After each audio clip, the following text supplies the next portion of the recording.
let's talk about a word that makes a lot of people, well, kind of uncomfortable. Power. But what if it's actually the single most important tool you have for making a real positive impact? In this explainer, we're going to break down what power really is and show you how to start using it for good. Seriously, take a second. What's the first image that pops into your head? For a lot of us, it might be something a little, I don't know, negative, right? And that's the big misunderstanding, isn't it? We tend to think of power as this top-down controlling force. But real power isn't about control. It's about influence. It's a tool. And honestly, it's the best tool we have for actually getting good things done together. So, that's the big question we're tackling. Over the next few minutes, we're going to unpack where power actually comes from, how you can build more of it, and most importantly, how you can use it ethically to make a real difference. All right, let's dive right in. First things first, we need a major perspective shift. We have to move away from this old idea of having power over other people and start thinking about creating power with them. It's a total game changer. That's it. That's the definition. Pretty simple, huh? When you strip it all away, power isn't good or bad. It's just neutral. It's the capacity to have an effect on people. And it's happening in every single interaction we have, whether we realize it or not. And this quote from Stephen Covey just nails it. The kind of power that actually lasts isn't built on force or fear. It's built on things like honor and respect. It's the kind of influence that doesn't just tell people what to do, it inspires them to want to join you. So, if power is influence, where does it come from? The best way to think about it is like a toolkit with 7 different tools of influence. And here's the cool part. Everyone has access to these tools. You just have to know what they are. Now, this is where it gets really interesting. Power basically splits into 2 big categories. On one side, you have position power. This is the stuff that's given to you with a job title or a rank. On the other side, you have personal power. This is the power you earn through who you are and what you know. And spoiler alert, this is the one that really matters. Okay, so let's look inside that toolkit. The first 3, reward, coercive, and legitimate, that's your position power. It's tied to your title.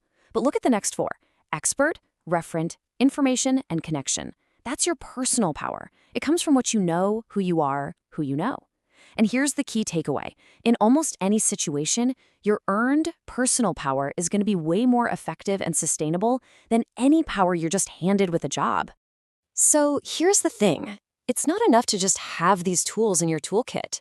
A huge part of power is how other people perceive you. Your image, believe it or not, really matters. So how do you actually build this perception of power? Well, a lot of it starts with the basics that send these huge signals.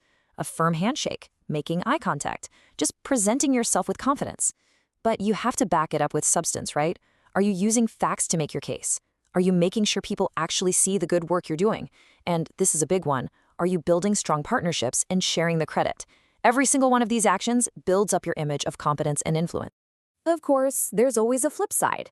Influence can definitely be twisted, and that's where we get power plays. These are tactics designed to diminish or attack an opponent, not build them up.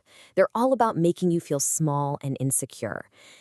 Ever been in a meeting and someone hits you with this question right after you've made a point? It's a classic power play. It's not a real question. It's a challenge, and it's designed to throw you off balance and make you look bad. The best way to handle it? Stay calm, don't take the bait, and just confidently restate your point. This brings us to another word that, let's be honest, has a terrible reputation: politics. Just like power, we think of it as a negative, dirty thing, but let's try to reframe it as a completely necessary skill for getting anything done. Because when you boil it all down, that's all politics is. It's just the practical application of your influence. It's how we work together, using communication and persuasion to make something happen. It's not about backstabbing, it's about building support. And you know, good politics isn't just random. There's a strategy, a playbook. You start with a clear goal. You figure out who the key players are. You build your team. You get ready for opposition. But that last step, step 5, that's the secret sauce. You have to be able to show how your goal helps them get what they want. That's not being manipulative, that's leadership. That's how you get things done. So this all sounds great in theory, but let's look at what it looks like in the real world. This is an amazing case study of how a huge group used all these tools, their personal power, their connections, their political skill, to achieve something massive against all odds. Check out this timeline. It shows exactly how this works. The nursing leaders had a clear goal: They did the hard work, they lobbied, they got a bill passed, and then, boom, a presidential veto. It looked like it was over. But this is where their collective power just exploded.